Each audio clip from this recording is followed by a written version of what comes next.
Artifact that I chose was my blanket that I've had ever since I was a little girl.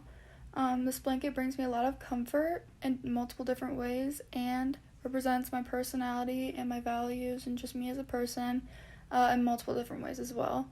One of the ways it represents my personality is that I'm the type of person that feels really bad for things that have nothing to do with me or are not in my control. And I've just kind of always been that way. And when I was younger, and I would go sit at my grandparents' house or something, and I would forget my blanket, I would feel bad for forgetting my blanket. And also, I just am the type of person that does not like change. And I think my blanket definitely represents that because 18 years later, I'm still pretty attached to it. And that's not something I see changing anytime soon. This blanket also comforts me a lot when I'm homesick.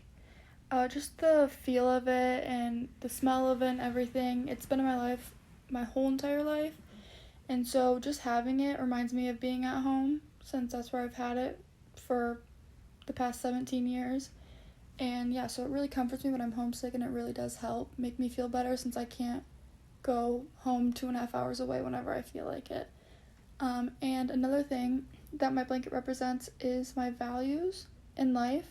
One thing I really value in life is authenticity. I think it's really important that you just are who you are and that you don't try to change your personality or anything just because it might not be the norm or people might make fun of you. And I think my blanket definitely represents that because it's not really socially acceptable to everyone to have your baby blanket at 18 years old. But I really just don't care. I'm not embarrassed of it, and I just think that I am who I am, and I have a baby blanket, and it doesn't really matter. So I think that definitely represents that I value authenticity.